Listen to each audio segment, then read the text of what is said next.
Hello and welcome to Mr. Randy's Wine and Spirits. I am Mr. Randy. Today we're going to be talking about Aberfeldy 12 Highland single malt Scotch whiskey. So this is sadly chill filtered and color added. Well, that's a shame. This is like I said, it's a Highland single malt. They tend to be pretty good as long as they're not. Anyway, comes in at 40%, and Mr. Randy acquired this bottle during a bottle liquidation sale, and it was normally like 50 to 52 out the door, and I paid, let me see, I paid less than 40, so it was a pretty good deal. Get you some information on there. The Angel's Share. See if I can't. The awards it's won. At least it's distilled and bottled in Scotland, country of origin. That's always great. Let's see if there's a bottle for lot code.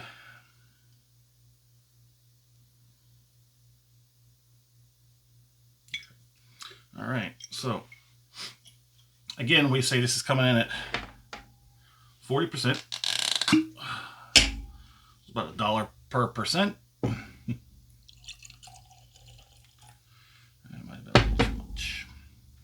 Back it up. So, oh yeah, we totally skipped over the canister, which has got all your prettiness on there.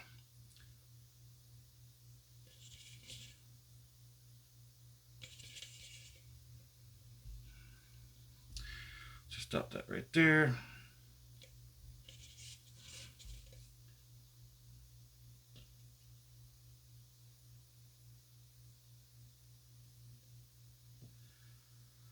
So this is a Doer product, huh?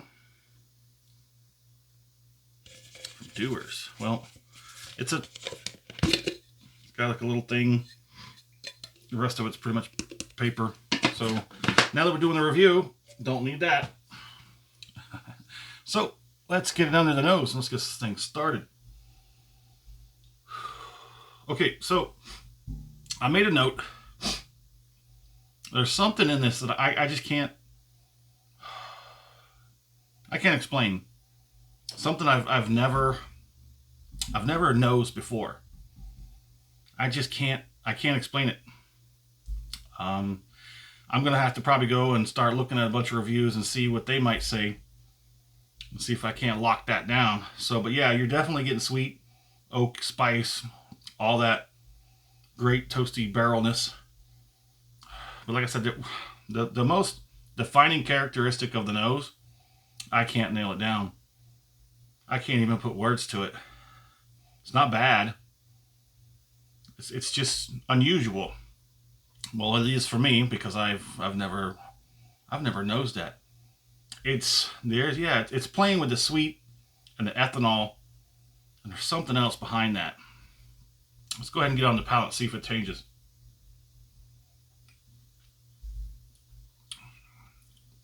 Yeah, there's a unique character on the palate as well. You definitely got everything. Everything from the nose is definitely in the palate. Sweet, oak, spice, and that sort of something I can't nail it down. I can't even explain it. All I can say is it's different, and I've never had that character before.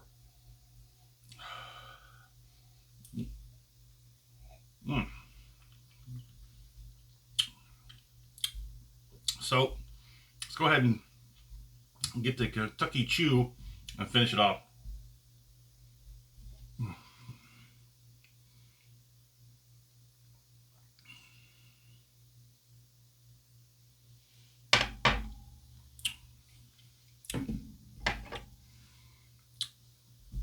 Okay, so the finish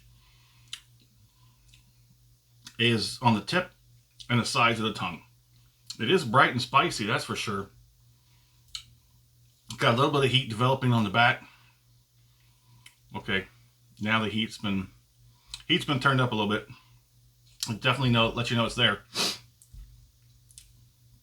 got a pretty nice finish. Again, there's that unique character I really need to nail that down. That's bacon my noodle. Yeah, I probably really should have done this before making a review, but I'm gonna have to run that down. That's gonna. Anyways, yeah, it's still got that warmth hanging out in the back. The rest of the mouth is pretty much calmed down. Little remnants here and there. That's almost, I want to call that a through and through. Everything I got on the nose, I got on the palate. Everything on the palate, I got on the finish, of course, and on the nose. So I'm gonna call this a through and through. Nothing really changes. Everything's pretty much there. I would say, if anything, if any kind of deviation, it probably ramps up from the nose to the palate, and then the palate to the finish.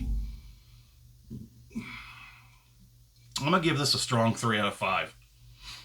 I don't think it's got quite enough to push it across the line. Another one of the reasons why is because, again, this bottle is above $52 above $50 out the door. I paid a little under $40 out the door. So my fair price, considering its original price,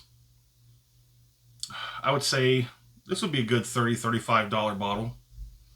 I've had a few good $30 to $35 bottles just like this one at regular price. Would I buy this again? At the price point of $50-something? No. No, sir. No, ma'am. I like it. It's nice. I don't think it's $50-something nice, but, you know, it is what it is. It's a good Scotch. Definitely know it's something I wouldn't be too butthurt about, you know, sharing or, you know, giving away. It's good. Okay. So the finish is finally settled down. There's a little bit of that numbness you get after the finish has dissipated in the very back of the throat. But that's it. I think it's pretty much all gone by now. Like I said, that's a pretty good finish through and through with the nose and the palate. For $40, I guess it would be pretty good. It would be better if it was less, like I said, 30, 35. But let us know what you think down in the comments. Have you had Aberfeldy? Have you had any of the older ones? Let us know in the comments. Thanks for stopping by here at Mr. Randy's Wine and Spirits. I am Mr. Randy. You have a good one.